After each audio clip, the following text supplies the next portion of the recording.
안녕하세요. 황성원 노무사입니다. 오늘 23년도 사회보험법 기출풀이를 하고요.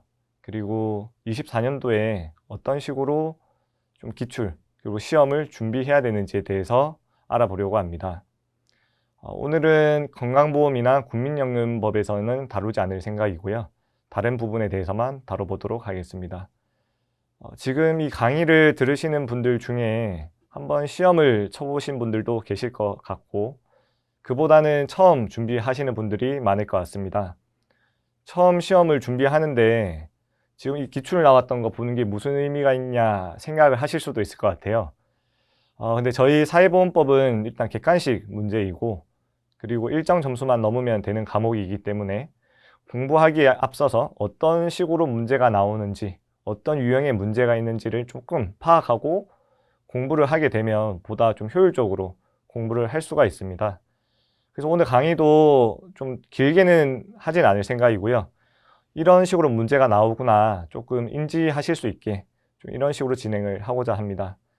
그리고 한 12월 말쯤에는 저희 강의를 듣기 전에 좀 들으면 좋을 내용으로 특강을 하나 찍으려고 하는데요. 저희 고용보험이나 산재보험 같은 경우에는 되게 실무적인 내용들이 되게 많아요. 그래서 실무가 어떤 식으로 돌아가는지를 알고 공부를 하게 되면 따로 외우지 않아도 좀 자연스럽게 암기가 되는 부분들이 조금 많습니다. 그래서 12월 말에는 조금 시간을 내서 제가 이런 실무적인 내용들 좀 알아두면 이해하기 좋은 내용들 위주로 특강을 할 거니까요. 그 특강도 조금 들으시면 좀 도움이 많이 될 것 같습니다. 그리고 23년도 시험 같은 경우에는 예년에 비해서 엄청 난이도가 좀 어려운 편이었습니다. 실제 수강생 분들 아니면 응시했던 분들이 모든 과목들 중에서 사회보험법이 가장 어려웠다고 조금 응답을 많이 해주셨더라고요.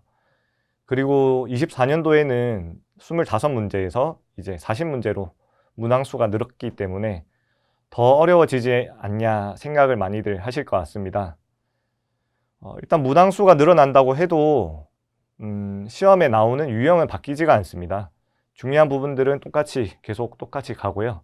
다만 문항수가 많아지다 보니까 예전에는 나오지 않았던 조금 더 깊숙한 부분들 또는 응용을 하는 문제들이 나올 건데요. 그 부분들은 제가 수업을 하면서 좀 강조를 해 드릴 거고요.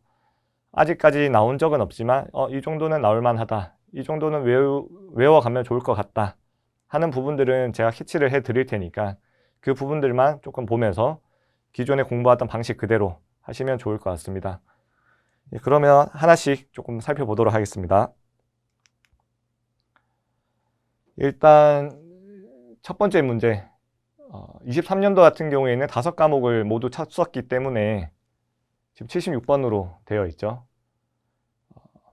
일단 첫 번째 문제부터 보게 되면 사회보장 기본 법령에 관한 설명으로 옳은 것은 이라고 하고 있는데요. 사회보장 기본법 같은 경우에는 문제가 대부분 옳은 것은 또는 옳지 않은 것을 찾는 문제가 많이 나옵니다. 하나씩 보게 되면 국가와 지방자치단체는 모든 국민의 인간다운 생활과 자립, 사회참여, 자아실현 등을 지원하여 삶의 질이 향상될 수 있도록 사회서비스에 관한 시책을 마련하여야 한다. 이렇게 되어 있는데 보통 저희가 문제를 풀 때 대부분 한 2가지 정도만 보시면 될 것 같아요. 이런 식으로, 그 다음 이런 부분이겠죠. 그리고 2번 같은 경우에는 복지장관, 그리고 운영하여야 한다. 이런 부분들 국가가 부담한다. 보통 문제 풀 때 주어가 뭔지 그리고 뒤에 들어간 내용이 뭔지 2개가 보게 되면 대부분 문제가 풀리게 됩니다. 지금 1번 같은 경우에는 딱히 틀린 조문이 아니에요. 조문 그대로 나오기 때문에 바로 캐치를 할 수 있었을 것 같습니다. 두 번째 2번 같은 경우에는 보건복지부 장관은 맞아요.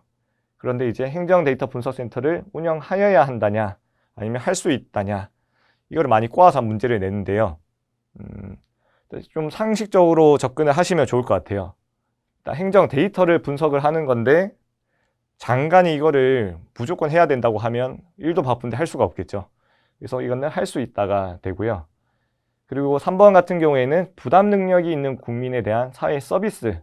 사회 서비스는 뭐 나이가 드신 분들에게 서비스를 제공하는 거라고 생각하면 이해가 빠를 텐데요. 부담 능력이 있는 국민에 대한 거는 해당 국민이 부담을 하는 게 맞겠죠. 그래서 국가가 부담하는 원칙은 아니고요. 그리고 4번 같은 경우에도 사회보장 수급권을 포기하는 것은 가능합니다. 그런데 다른 사람에게 피해 주는 경우에도 포기할 수 있다. 좀 이상하겠죠. 그래서 당연히 상식적인 측면에서 틀렸다고 보시면 되겠습니다. 5번이 조금 어려웠을 것 같아요. 보건복지부 장관은 재정 추계 결과를 거쳐서 이제 9월 30일까지 통보해야 된다는데, 일단 주어 자체는 맞았지만 9월 30일이 아니고 이제 10월 말까지가 정답입니다. 그래서 정답은 1번인데 아마 1번에 대해서는 좀 틀린 게 없고 5번은 조금 긴가민가 하셨던 분들이 있었을 것 같습니다. 그래서 이 부분은 이런 날짜, 보통 뭐 3월 말, 9월 말, 10월 말, 12월 말 재정 추계에 관한 부분 달력수가 이렇게 있는데 이 부분은 나중에 수업을 할 때 제가 강조를 해 드릴 테니까 암기하는 방법이나 이런 부분도 제가 강조를 해 드리도록 하겠습니다. 그래서 정답은 1번이었고요. 그리고 두 번째 문제가 사실 가장 어려웠던 문제가 아니었나 싶습니다. 사실 사회보장위원회에서 심의 조정하는 사항은 대부분 강사님들도 그렇고 수험생들도 대부분 공부를 하지 않았을 거예요. 저 같은 경우에도 이런 부분까지는 좀 굳이 안 외우고 넘어가는 편인데요. 이런 문제가 나온다고 하면 한 문제 정도는 사실 틀려도 괜찮습니다. 저희 목적은 1차 합격을 하고 2차 합격, 그리고 최종 합격을 하는 것이 목적이지 만점 받는 게 목표가 아닙니다. 그래서 이런 문제 정도는 틀려도 상관이 없는데요. 근데 이번 시험에서 심의 조정하는 문제가 나왔기 때문에 내년도에는 나오진 않겠지만 그래도 조금 하나 나올 만한 이제 문제는 기본 계획 내용이 뭐냐라는 문제는 나올 수가 있습니다. 사회보장기본법에서 가장 어려운 문제가 지금 이 문제, 그리고 기본 계획 내용에 관한 문제인데요. 지금 벌써 이 문제가 나왔기 때문에 그럼 기본 계획 내용에 관한 문제, 이 부분은 외우면 좋을 것 같습니다. 한 7개 정도가 되는데 뭐 외우는 방법으로는 뭐 중장기 계획, 변화나 이런 추진, 그리고 기금, 그리고 돈에 대한 내용들 이런 식으로 외우면 되는데 이 부분도 내년도에 저희가 기본 강의 들어갈 때 어떻게 외우면 좋을지 좀 강조를 해드리도록 하겠습니다. 그래서 정답은 모두 다 포함이 돼서 5개였습니다. 이런 부분도 조금 시험 문제를 풀 때 스킬적인 부분인데 이런 보기가 한 5개, 7개 정도 주고 모두 옳은 것이 몇 개냐 물어봤을 때 대부분 조금 많은 것이 정답인 경우가 많습니다. 그래서 이런 5개 정도 보기를 주고 옳은 게 몇 개냐 했을 때 3개 이상인 게 대부분이고요. 보통 뭐 4개 정도 보기를 주고는 한 2개 정도 또는 하나 이런 케이스가 많은 것 같습니다. 그래서 기본적으로 다 정답을 알고 푸는 게 좋겠지만 정말 모르는 문제가 나왔을 때 좀 어떻게 정답을 골랐을 때 그래도 확률을 높일 수 있는지 좀 이런 것도 고민을 해보시면 좋을 것 같습니다. 어쨌든 이 문제는 가장 어려운 문제였고요. 그리고 또 비슷한 문제가 나왔죠. 사회보장기본법에 관한 설명으로 옳은 것은, 또 하나씩 보게 되면 모든 5개 지문이 정말 빈출되는 조문들이 나왔습니다. 1번 같은 경우에는 구두로 포기할 수가 없고 서면으로만 포기를 할 수가 있고요. 그리고 두 번째, 기본계획 같은 경우는 5년마다 수립해야 된다. 대부분 수험생분들이 알고 계셨을 겁니다. 그런데 이 주어가 또 틀렸죠. 고용노동부 장관이 아니라 보건복지부 장관이기 때문에 틀린 조문이고요. 그리고 국가와 지자체, 이거는 주어는 맞았습니다. 그리고 사회보장에 관한 통계를 이거는 작성 관리할 수 있다가 아니라 작성 관리하여야 한다가 정답이고요. 그리고 4번 같은 경우도 정말 쉽죠. 재정 추계는 매년이 아니라 경년이 됩니다. 그리고 5번 이제 요게 정답이죠. 보통 국가와 지자체냐 아니면 국가가 부담하는 것이냐 아니면 국가, 지자체, 민간기업에서도 같이 부담을 하는 것이냐, 이런 조문들은 워낙 많이 나왔던 조문이다 보니까 대부분 수험생들께서 정답을 맞췄을 것 같습니다. 이제 고용보험법에 관한 문제로 넘어가겠습니다. 구직급여에 관한 설명으로 옳지 않은 것은 되어 있습니다. 일단 보기 1번부터 쭉 보시면 이거를 하나하나 다 보게 되면 너무 길어지기 때문에 좀 핵심만 간단하게 보도록 하겠습니다. 자, 1번 같은 경우는 뭐 딱히 특별한 조문이 아니었고요. 그리고 이것도 마찬가지고 지금 이제 요 조문이 좀 어려웠을 것 같은데 이 조문 내용만 얼핏 봤을 때는 틀린 게 없는 것처럼 보여요. 그런데 조금만 보게 되면 이 이직일, 저희가 항상 피보험 자격 이런 거 할 때도 이직을 하고 다음 날부터 진행이 됩니다.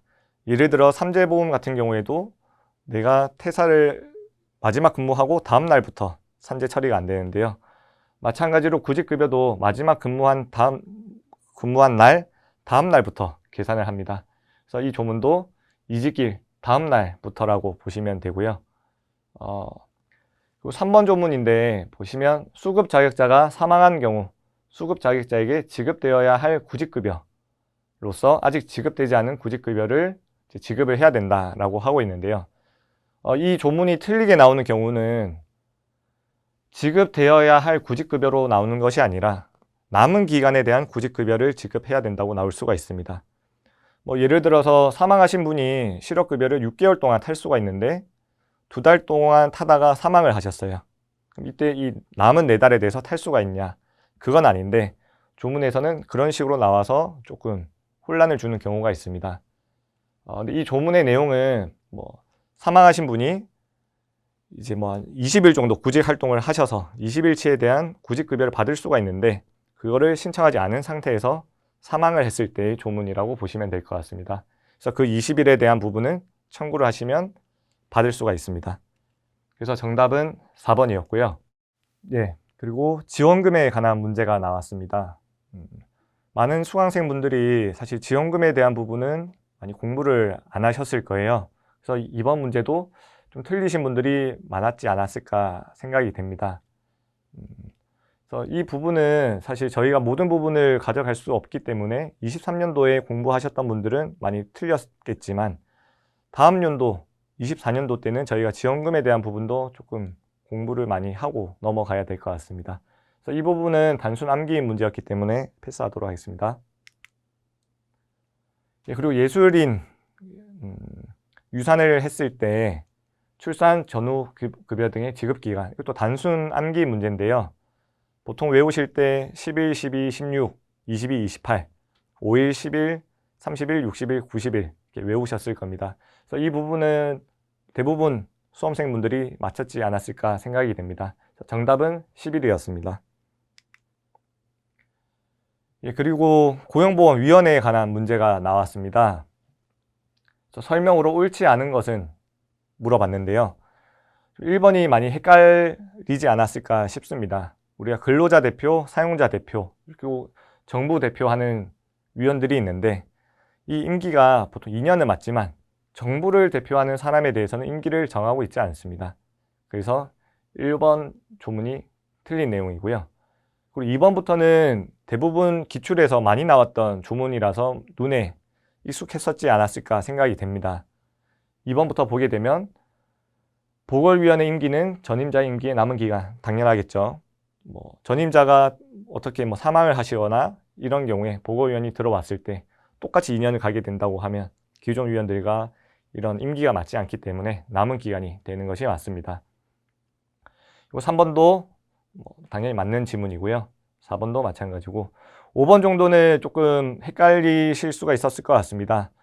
위원회에 보면 고용보험 운영전문위원회 그리고 고용보험 평가전문위원회를 두고 있는데요. 외우실 때는 간략하게 운영 그리고 평가하는 위원회가 있다 정도로만 외우고 넘어가시면 될 것 같습니다. 좀 되게 어려운 문제가 나왔었는데요. 심사관에 관한 문제가 나왔습니다. 보통 시험에 나오지 않았던 유형이다 보니까 보자마자 이게 뭐야 했을 수도 있을 것 같은데요.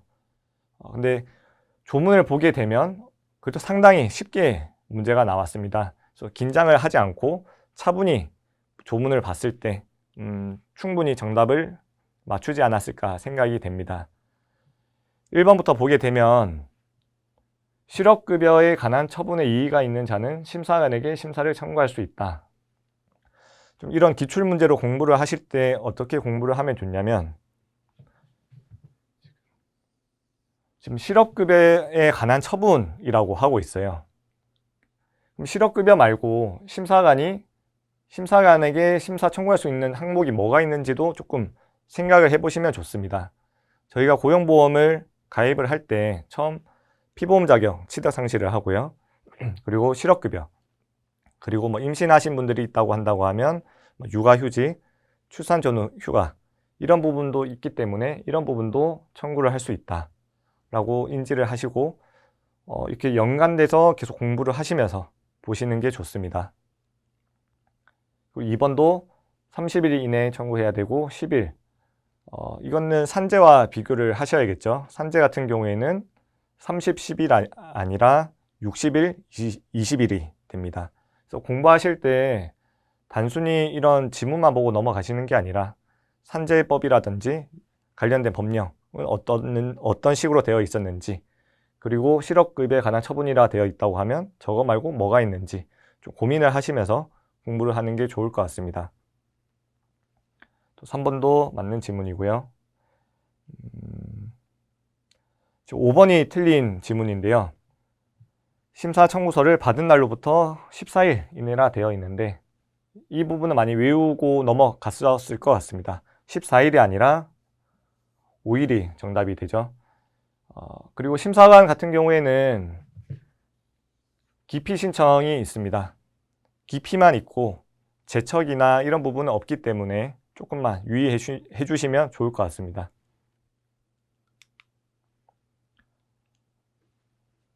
네, 폐업한 자영업자 문제가 나왔는데요. 1번부터 보게 되면 법령을 위반해서 영업정지 받은 경우에도 인정하는 경우에 수급 자격이 있는 것으로 본다. 이 틀린 조문이겠죠. 저희가 실업급여나 이런 부분에서 가장 엄격하게 보는 것이 거짓이나 부정한 방법으로 뭔가 타가는 경우 또는 법령을 어기는 경우를 되게 엄격하게 보고 있습니다.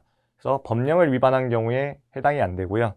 또는 자영업자가 또 다른 자영업을 하기 위해서 폐업하는 경우도 안 되고, 그리고 고의 중과실로 이런 경우에도 실업급여 수급이 되지 않습니다.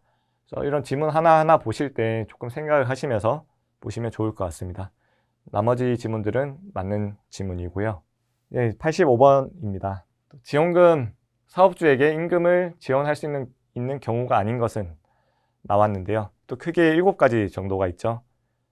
교대제 개편이라든지 일자리 함께 하기를 하는 경우, 또는 사업 환경을 변경하는 경우, 그리고 1번 지문처럼 직무의 분할 등을 통해서 시간제로 새로 고용하는 경우, 그리고 2번, 그리고 우선 지원 대상 기업이 전문적인 자격을 갖춘 자를 고용하는 경우, 이 부분은 체크를 해 주셔야겠죠.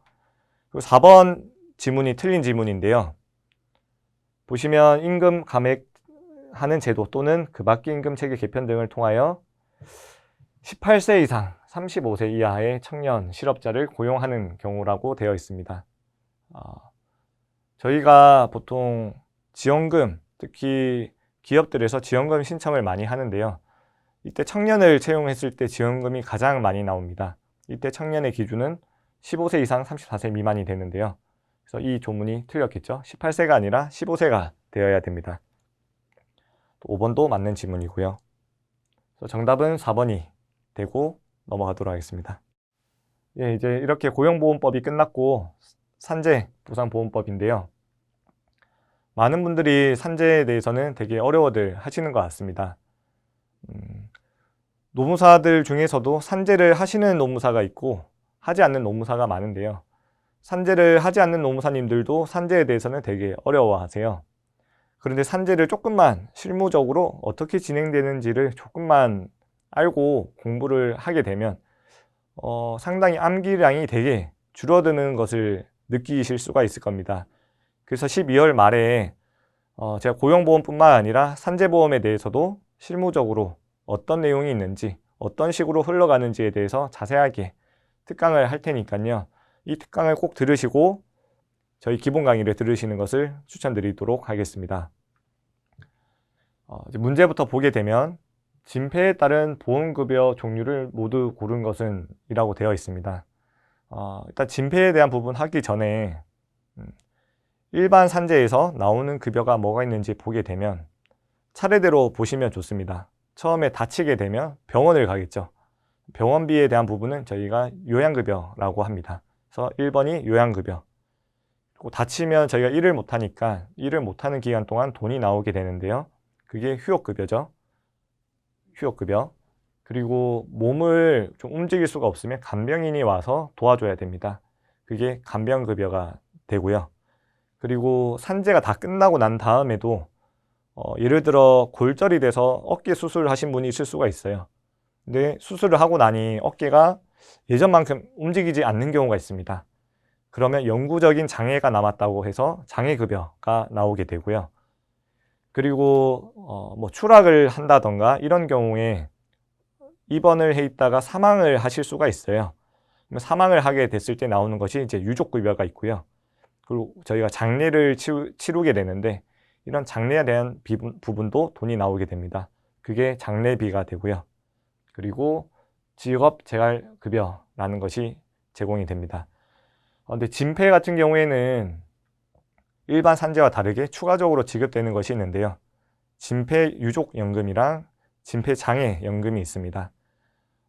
진폐에 대한 진단을 받고 산재로 인정을 받게 되면 사망하기 전에는 연금이 계속 나오고 사망하고 난 다음에는 진폐유족연금으로 나오는 것입니다.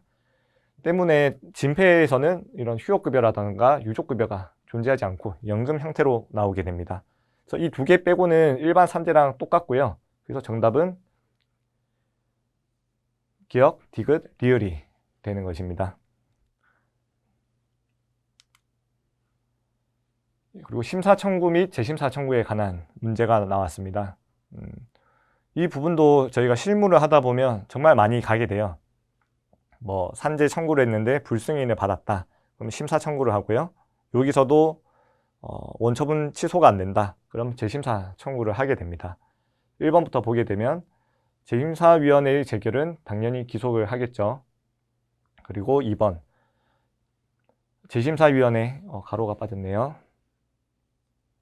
임기는 3년으로 하되 연임할 수 있고 후임자가 직무를 수행한다. 보험급여 결정 등에 대하여는 행정심판을 제기할 수 없다.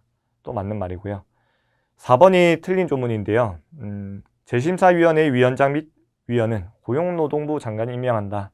이것이 아니라 정답은 고용노동부 장관이 제청을 하고 대통령이 임명하는 것이 정답입니다. 노동부 장관이 모든 것을 다 임명까지 하게 된다고 하면 위원들이 뭔가 공정성이 떨어질 수도 있고요. 신뢰성이 떨어질 수도 있습니다. 그래서 제청해서 대통령이 임명을 하는 것이 정답이었습니다. 예, 88번입니다. 가태료 부과 대상이 되는 자를 모두 고른 것은 지금 가태료냐 아니면 벌금이냐 이 부분이 되게 헷갈리실 것 같습니다. 벌금 같은 경우에는 이런 가태료는 사실 행정질서법이라고 해서 좀 경미한 수준의 범죄 아닌 범죄를 했을 때 경고 차원에서 주는 것이라고 생각을 하시면 좋고요.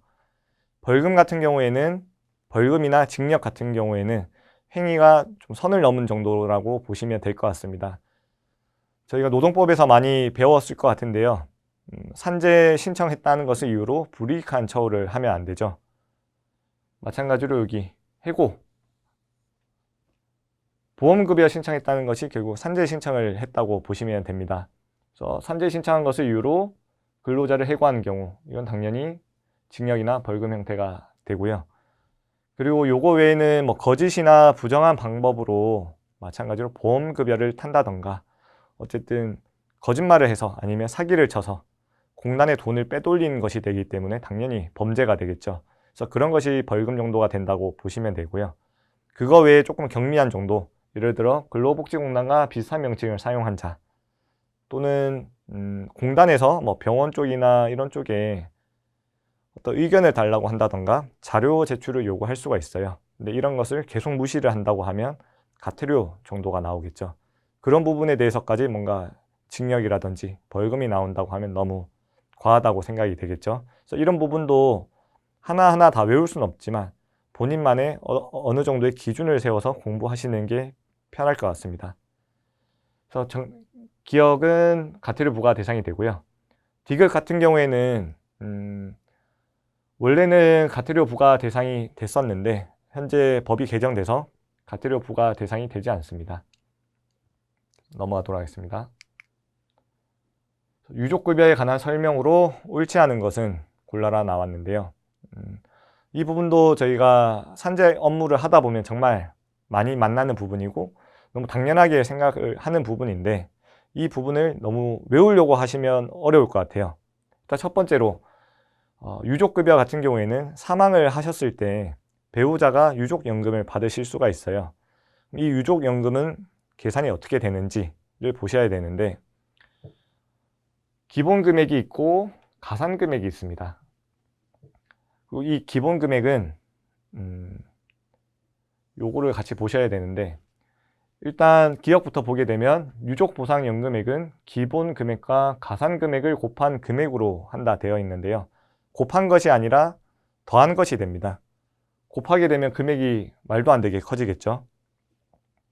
그리고 니은을 보게 되면 유족보상연금액상 급여기초연액은 평균임금의 365를 곱하여 얻은 금액이다. 예, 이건 맞은 조문이고요. 디귿 유족보상연금액상 기본금액은 급여기초연액의 100분의 45라고 되어 있는데 45가 아니라 47이죠. 자, 이게 기본금액이 되고요. 그리고 이제 가산금액인데 급여기초연액의 100분의 20을 넘을 때에는 100분의 20에 대한 상당 금액으로 한다. 예, 이게 정답입니다. 이게 무슨 말이냐면 일단 기본적으로 평균임금 365분의 47이 보장이 되어 있고요. 그리고 이제 가산되는 게 있는데 예를 들어 배우자, 자녀 이런 수에 따라서 가산이 되게 됩니다. 한 명당 5%씩 증가가 되는데요. 이게 가족수가 많다고 무한정 늘리게 되면 100%, 200% 될 수가 있기 때문에 이것을 20%로 한도를 짓고 있는 것입니다. 그래서 최대 받을 수 있는 금액은 67%가 되겠죠. 그래서 정답은 이게 틀렸고 이게 틀렸죠. 그래서 정답은 2번이 되겠습니다. 업무상 사고에 해당하지 않는 것, 이 문제도 정말 많이 나오는 문제죠. 틀리신 분은 없었을 것 같습니다. 업무 수행을 하다가 발생한 사고 당연히 되고요. 준비를 하다가 발생한 사고 당연히 되고 사회통념상 행위를 하던 중에 발생한 사고 당연히 되죠. 근데 4번 밖에서 업무를 수행하다가 사고가 발생하는 경우에는 당연히 산재가 됩니다. 그런데 사업주의 구체적인 지시를 위반한 행위죠. 이런 지시를 위반한 행위를 산재로 인정할 수 없는 이유가 저희가 사업주의 지휘감독 아래에서 업무를 하다가 사고가 발생하여야 되는데 지시한 것을 위반을 한 것은 당연히 안 되겠죠. 예외적으로는 불법적인 일을 시켰을 때 그와 반대로 적법하게 일을 하다가 사고가 발생하는 경우라고 하면 당연히 말은 다르겠지만 일단 조문만 봤을 때는 틀린 조문이라고 보시면 될 것 같습니다. 마찬가지죠. 5번은 휴게시간 중 사업주의 지배관리 하에 있다고 볼 수 있는 행위. 정답이고요. 그래서 정답은 4번이 되겠습니다. 질판위에서 제외되는 질병인데요. 이 문제도 기출에서 정말 많이 나왔던 문제입니다. 산재 같은 경우에는 대부분 기출에서 한 번씩 나왔던 문제들이 나왔었습니다. 그리 어렵진 않은 문제였는데요. 진폐 2번 이산화탄소 중독증 제외가 되고요. 3번이 틀린 조문인데 지금 지속적으로라 되어 있고 소량이 되어 있습니다. 이게 아니라 단기적으로 다량 노출돼서 이런 증상이 발생했을 때 업무 관련성이 있다고 보고 질판위에서 판정을 하지 않고요. 그리고 자문한 결과 업무와의 관련성이 높다고 인정된 질병. 이게 어떤 내용이냐면 저희가 업무상 질병, 예를 들어서 암 아니면 근골격계 질환 등이 있는데요. 산재 신청을 하게 되면 업무상 질병판정위원회를 가기 전에 특진이라는 것을 하게 됩니다. 그래서 업무 관련성이 얼마나 있냐를 보게 되는데, 이 평가에서 업무 관련도가 매우 높다고 나오게 되면 따로 질판위에서 심의를 거치지 않고 바로 승인을 해주게 됩니다. 근데 매우 높다고 나오는 경우가 사실 그렇게 많지는 않고요. 근데 특히 근골 같은 경우에는 이제 고용노동부 고시를 통해서 추정의 원칙이라고 하죠. 이러한 직종에서 일정 기간 정도 일을 했을 때 업무 관련도가 높다고 보고 질판위 심의를 거치지 않고 바로 승인을 해주고 있습니다. 그래서 정답은 이제 3번이 됐었고요. 그 앞에 건강보험법이나 국민연금법은 생략을 했습니다. 98번 같은 경우에는 대부분 수험생들이 많이 틀리지 않았을까 싶습니다. 고액상습, 사실 이 부분도 언제 한번 나오지 않을까 했었던 부분인데요. 조문을 보시면 대부분 강사님들도 그렇고 이런 개월수를 사실 많이 강조를 합니다. 정답은 6개월인데 3개월로 나와서 정답은 5번이었고요. 사실 이 부분을 봤었던 분이라고 하면 정답을 맞추셨을 거고, 그게 아니라 그냥 어느 정도 눈에만 보고 넘어갔었다고 하면 틀리지 않았었을까 싶습니다. 근데 앞에도 말씀드렸지만 저희가 공부를 되게 효율적으로 해야 됩니다. 모든 것을 다 맞추려고 해서는 안 되고요. 그래서 이렇게 모르는 문제가 나왔을 때는 그냥 본인의 선에서 적당하게 정답을 찍고 넘어가시는 것도 괜찮을 것 같습니다. 다 맞추려고 하시면 수험 기간이 정말 한두 끝도 없이 길어지거든요. 저희 목적은 항상 1차 합격, 평균 60만 넘는 것을 목적으로 공부를 하시면 됩니다. 제가 기본 강의를 할 때도 계속 말씀을 드리겠지만 저는 엄청 지엽적인 부분, 나올 확률이 되게 적은 부분까지 다루지는 않을 겁니다. 다만 어느 정도 나올 부분이 있다고 하면 이런 정도 특정을 해서 이 부분은 외우고 가면 좋겠다 정도는 제가 살려드릴 건데요.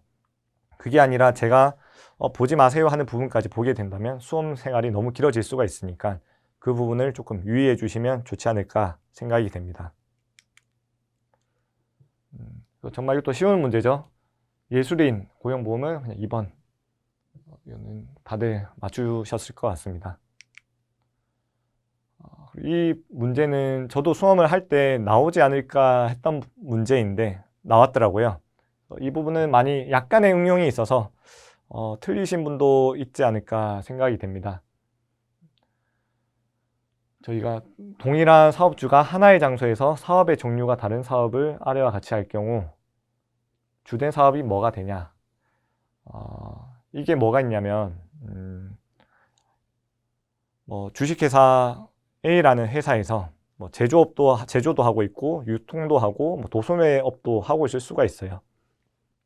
각각 이 사업이 여러 개가 있는데 주된 사업을 정하여야 됩니다. 왜 그러냐면 주된 사업에 적용되는 보험료율이 모든 근로자에게 똑같이 적용이 되기 때문에 주된 사업이 뭐냐에 따라서 보험급여, 이제 산재보험료라든지 고용보험료가 차이가 많이 날 수가 있습니다. 그래서 이 부분이 정말 중요한데요. 주된 사업을 판단을 할 때 보통 저희가 3개를 봅니다. 첫 번째, 기업의 규모, 근로자 수를 보고요. 그리고 보수총액, 그리고 매출액을 보게 됩니다. 그래서 근로자 수를 보게 되면 다 40명이 되죠. 그리고 보수총액 15명, 그리고 매출액. 정답은 C가 됩니다. 그래서 이런 식으로 공부를 하셔야 되는데요. 사실 100번 같은 문제는 약간의 응용이 들어갔었기 때문에 이런 부분까지 고려 안 하셨던 분들은 조금 정답이 낮았지 않았을까 생각이 되고요. 이런 부분까지 챙기셨던 분들이라고 하면 맞추지 않았을까 생각이 됩니다. 좀 길다면 길고 짧다면 짧은 시간 동안 풀이를 해봤는데요. 사실 지금 공부를 하지 않은 상태에서 이런 문제들을 봤을 때 제가 어떤 내용을 말을 하더라도 좀 당연히 들어오지 않았을 거예요. 다만 이런 문제가 이런 식으로 나오고 공부를 할 때 어떤 식으로 공부를 해야 되고 나왔던 기출들은 항상 계속 나온다는 것을 인지를 하셨으면 좋겠고요. 여기도 나와 있듯이 저희 목표는 합격을 하는 것이고 그리고 단기간에 합격을 하는 것입니다. 계속 말씀드리지만 저희 목표는 항상 100점이 아니고 현실적으로 60점, 사회보험법은 60점 또는 70점을 목표로 하시면 좋을 것 같습니다. 그래서 저희가 24년도에 공부를 할 때 어떻게 공부를 해야 되냐? 저는 크게 한 4가지 정도 말씀을 드리고 싶어요. 기본 강의를 듣고 나면 항상 복습을 바로 해주시면 좋을 것 같습니다. 강의를 듣고 뭐 한 5개 정도 강의를 몰아듣고 그 다음 복습을 하게 되면 좀 효율이 많이 떨어집니다. 기억력이 있을 때 복습을 하게 되면 뭐 1시간, 2시간이면 바로 공부를 하실 수가 있기 때문에 바로 복습을 해주시고요. 두 번째로는 제가 A라는 범위의 수업을 나갔다고 하면 이 범위에 맞는 현재까지의 역대 기출 문제를 같이 제공을 해드리고 예상 문제를 같이 드릴 거예요. 그리고 플러스로 OX 문제를 드릴 건데 복습을 하시고 이런 기출 유형 꼭 풀어주시면 좋을 것 같습니다. 복습을 하면서 이런 기출 문제를 풀고 나면 나중에 1차 시험 남은 2주 정도 됐을 때 공부 양을 확실히 줄일 수가 있습니다. 눈에 익숙하게 되면 정답을 고르는 것도 정말 빨라지고요. 그만큼 시간을 세이브를 해서 민법에 투자를 하실 수가 있으니까 꼭 기출 문제 제가 제공해 드리는 거 풀어주시면 좋을 것 같습니다. 그리고 세 번째로는 완벽주의를 정말 버리셔야 돼요. 모든 것을 이해하려고 하시면 절대 안 되고요. 모든 것을 암기하려고 하셔도 절대 안 됩니다. 노동법 같은 경우에는 판례를 암기하실 때 이해가 조금 선행되어야지 잘 외워지는 부분이 있어요. 사회보험도 마찬가지라고 볼 수는 있지만 저는 기본적으로 저희 과목은 암기 과목이기 때문에 굳이 뭔가 이해가 안 되는 부분까지 다 이해하려고 하실 필요는 없어요. 한 3번 정도 이해를 해보려고 했는데 이해가 안 된다. 그냥 외우고 넘어가시면 됩니다. 이거를 이해하려고 네이버 검색을 하시고 법제처 들어가시고 깊숙이 들어간다고 하면 시간만 날리고요. 그 시간에 그냥 외우시면 됩니다. 그리고 모든 것을 암기하실 필요가 없다고 말씀을 드리는데요. 시험에 굳이 안 나올 부분까지 외우실 필요가 없어요. 그리고 정말 지엽적인 부분, 가능성이 제가 낮다고 말씀드린 부분까지 외우실 필요가 없습니다. 당연히 그런 부분에서도 시험이 나올 수가 있겠지만 아까 말씀드린 것처럼 그냥 틀리고 넘어가시면 됩니다. 한두 문제 틀린다고 1차 합격에 크게 영향을 미치지 않습니다. 그리고 마지막으로 4번째는 공부를 하시다 보면 마음적으로 되게 힘드실 수가 있어요. 이게 내가 계속 공부를 해도 합격을 할 수 있을지 모르겠다. 그러실 수가 있는데 정말 포기하지 않고 계속 끝까지 공부를 하시면 좋은 결과가 있을 테니까요. 특히 사회보험법에서는 저를 믿고 따라와 주시고 그리고 1차 지나서 2차 그리고 면접까지 공부를 하실 때 포기하지 마시고 합격만 생각하시고 공부를 하시면 좋은 결과 있지 않을까 생각이 됩니다. 오늘 강의는 여기까지 하고 12월 말에 저희 특강으로 찾아뵙도록 하겠습니다. 감사합니다.